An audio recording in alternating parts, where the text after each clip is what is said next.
Okay, hello. So I'm making this video in order to share my experience through the injury that I had in the knee, and hopefully if anyone has the same injury, to at least calm them, because I know that as soon as I was diagnosed with my injury, it was very helpful to see that different people have passed through this and were able to go back to their everyday life or their athletic activities. Okay, without further ado, so I'm 20 years old, I'm a physiotherapy student, and for the past 5 to 6 years, I mainly did calisthenics with occasional weightlifting. However, the past year and a half, I've been doing 1 year of mixed martial arts and then half a year of BJJ.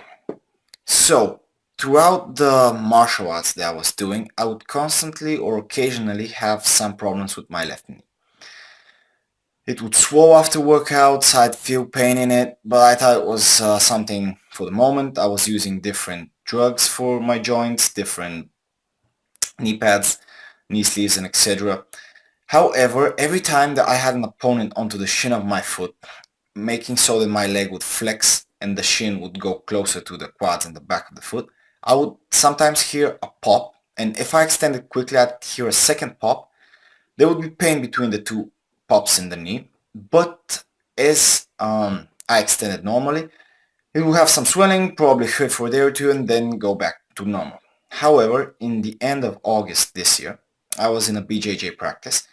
I was sparring with a little bit of a heavier opponent, and the same thing happened. He would be on my feet. I was in butterfly guard for the ones that are doing BJJ. My foot would go back into flexion. I heard a pop, pushed off my opponent, extended it, heard a second pop, and I thought that would be enough for this session. However, a friend of mine called me to practice leg locks. I went and helped him out because I knew his leg lock game was weak and it wouldn't be a problem. As he was holding my leg, I tried to pull out my leg. It wasn't even in a lock or something like that. And all of a sudden, my entire knee weight went numb. It was as if half of my leg was in my opponent and half was left in me. At that moment, I knew I fucked up bad. I told my coach, I'm hitting the showers before my leg goes real bad and the adrenaline goes low. And that's what happened. Hit the showers, went back to my room, and in the entire night, I couldn't fully extend or flex the foot. It would swell very severely. I worked the first few days on extending it. Then I realized I couldn't flex it freely. I was icing it constantly, or at least as often as I could. But the swelling itself didn't went away, as it would normally do in my previous experiences. That made me think that I have to go and see a doctor. So I went to an orthopedics clinic. They tested first my ligaments because that will probably be the first thing you get tested. The cruciate and the collateral ligaments in the knee on the sides of the knee. Luckily they weren't injured. However, they thought it might be a meniscus tear. And so before going to arthroscopy, I want to be sure that it's a meniscus tear. So I went to an MRI, and the MRI showed again that it was a meniscus tear. It was in the medial meniscus, in the back portion of it. It was a type of a tear that is called bucket handle tear. The back of the meniscus was flipped onto the front, so it's a flipped tear as well. That was blocking my leg from extending fully, and the swelling itself and the injury was blocking the flexion. However, sadly, between the injury and my operation, there were probably 6 weeks, something like that, and the swelling went away slowly with icing, but my leg wasn't that active and my muscles in my left leg became very weak. The difference in my legs was 3 to 4 centimeters prior to the surgery. I had my surgery in the beginning of October. It was an arthroscopy with a removal of the ruptured part of the meniscus. I won't talk that much about arthroscopy and meniscus tear procedures because I see there are a lot of videos in YouTube about that. You could see the difference between a medial and a lateral meniscus tear, the difference in the type of meniscus tears, the difference in where the meniscus is torn, whether it could be stitched back or should it be cut out. Could you do arthroscopy? Should you do arthroscopy? The point of this video is to share my experience, to tell you what I was doing, what felt beneficial to me, and that slowly and patiently you can go back to your everyday activities and athletic activities, because I know I'm not the only one that's in their early 20s having injury to the knee. So had the operation. After the operation, your knee will definitely be swollen again, even if the swelling went away before it, because they drew holes into your knee. That's a normal reaction of the body. The first day after operation, I didn't do any exercise. I started doing exercise on the second day.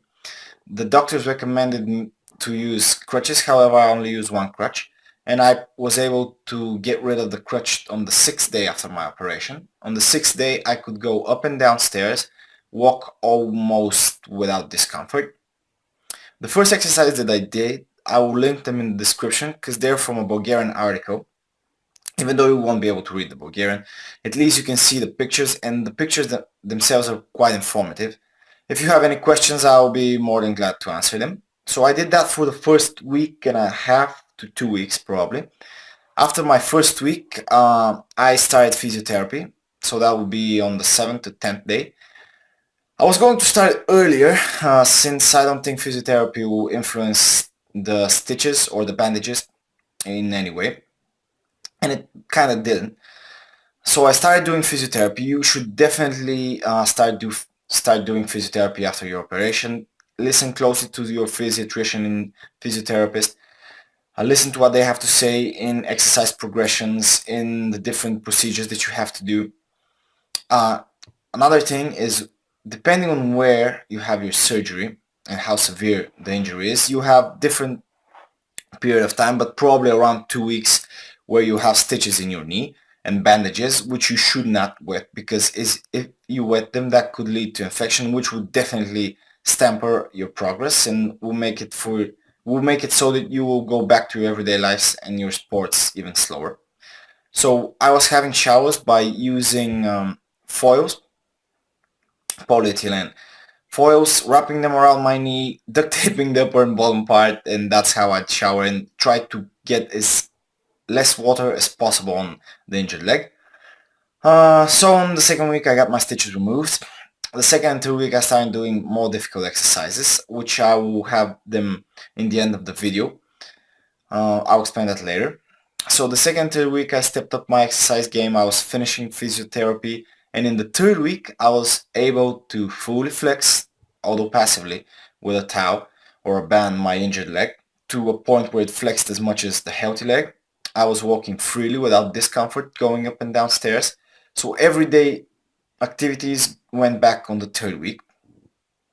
On third and fourth week I was doing a bit difficult exercises. Then the fifth and sixth week I was doing even more difficult exercises, and I integrated cycling because activities like cycling and swimming can definitely fasten your progress, especially in the later weeks of your rehabilitation. Concerning the exercises themselves, that would probably apply to every week from the rehabilitation. I was doing them once a day, the more difficult ones. The easier ones, the first week I'd probably do them twice a day, but it really depends on how you feel, because the point of doing these exercises is to get your limb back to its normal function, its normal extension, its normal flexion, whichever is limited. So if you get to a point where, as you're working out, as you're doing those rehabilitation exercises, you feel that you have more discomfort, more pain than yesterday or the day before, that you can't flex or extend the leg as freely as you could, you should definitely stop, give it a day or two of resting, since most of the times, as it was with my case, the leg that you're exercising would have been immobilized for some time, be it before the operation, right after the operation, and in that manner, the muscles in that leg have gotten weaker than the muscles in your other leg. And it's normal for them to get sore quicker and to be able to sustain less exercise and less time under tension. So again, go by feel. Don't try to rush into it, because I remember I was trying to rush into it. I want to go back into exercising as fast as possible. But that could be going one step forward and two steps back. Take your time, be patient, and know that with intelligence and with patience, you will be able to go back into your everyday activities or your sports in no time. So as I was saying, I will put the exercise in the end of this video, since I helped out a friend of mine that had his lateral meniscus tore, And I was like, if I could help him out, I'd probably help other people out as well. And again, when I had my knee diagnosed with meniscus tear, I got real scared because I knew I have to do operation to fix it. And I was like, fuck, I'm 20 years old and I have to have a knee surgery. So I started Googling, I started looking at videos on YouTube, and I found a few videos with people having similar problems. And I saw that they were able to go through it, get back to their everyday lives, get back to exercising, because sport is a big part of my life. And that calmed me, that made me positive and patient. So this is why I'm doing this video as well. And the main takeaways are this: listen to your physiatricians and your physiotherapist.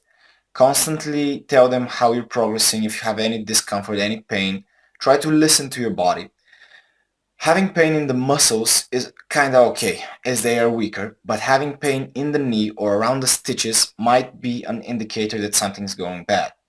Another thing is the first weeks after operation, you don't want to rush into it, as you might tear the stitches. And if you tear the stitches, you have to go and get stitched again, you might get them infected, and so on and so forth. So be patient, be consistent, take your rehabilitation very seriously, because the more consistent and serious you are about it, the better you will get at it and the faster you will recover.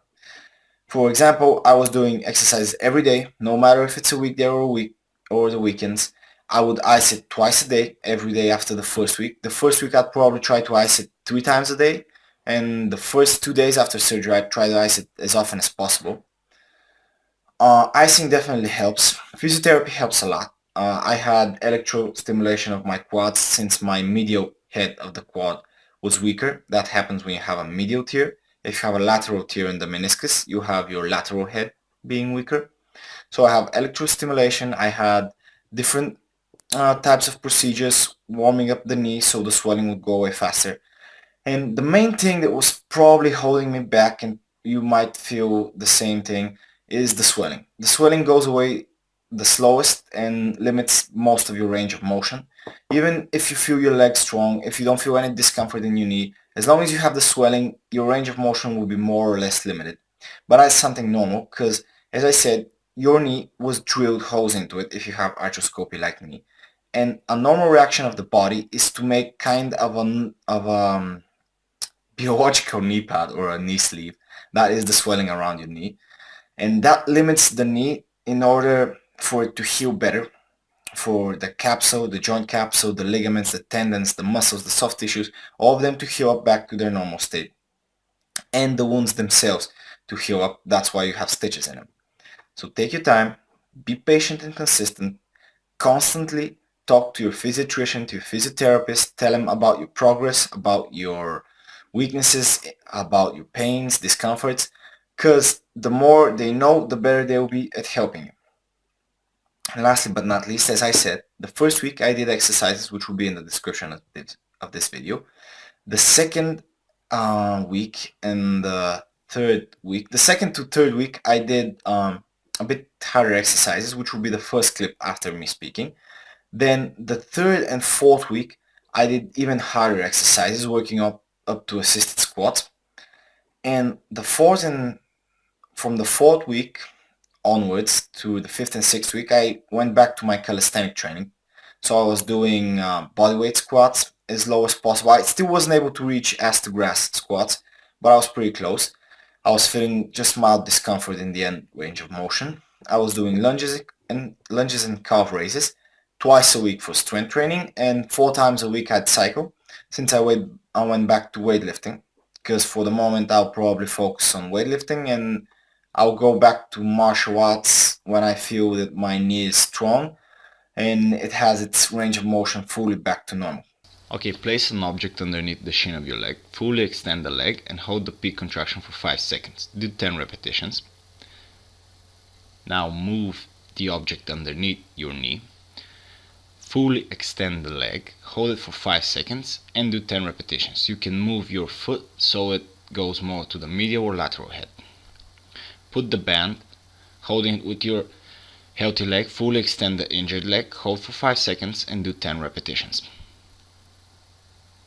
Now sit where your feet aren't touching the ground, put a band on your feet, fully extend your legs in the knee joint, pull the band apart and hold the peak contraction for 5 seconds. You need to do again 10 repetitions. Attach the band to an immovable object. Pull the band towards your healthy leg, again with a fully extended leg, and do 10 repetitions, holding the peak contraction for 5 seconds. Now tie a band or a towel to the ball of your foot, push, hold for 5 seconds, and again do 10 repetitions.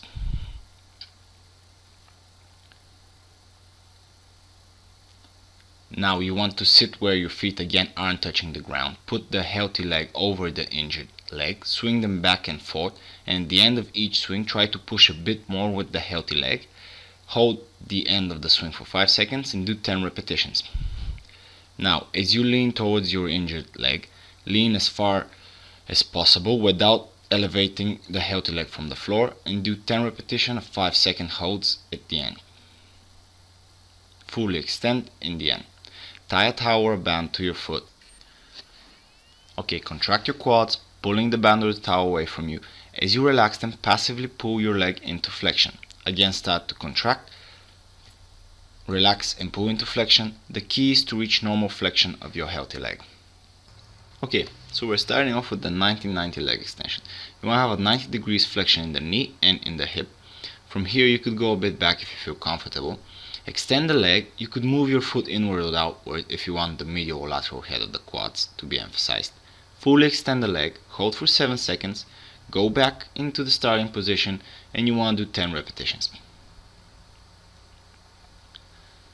Next, again attach a band to the healthy leg, keep it on the floor, extend the injured leg, fully extended in the knee, hold for 5 to 7 seconds, do 10 repetitions. Now as you squat, you want to go first to something that could assist you going upwards. Stand shoulder width apart with the toes pointing outwards. As you go down into your squat, you want to keep your back neutral. Don't lean towards the healthy nor the injured leg nor forward. Go down as far as possible, and as you go up, try to use as little assistance as possible. Do 20 squats. Now find somewhere where you could do calf raises in such a manner that the heels are lower than the balls of the feet. Do a calf raise, hold the peak contraction for 1 to 2 seconds, and then go down to where your heels are again lower than the ball of the foot. 20 repetitions will be enough.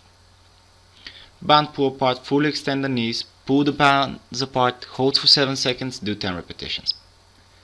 Attach the band to the immovable object, pull it towards the healthy leg for 7 seconds of contractions and 10 repetitions.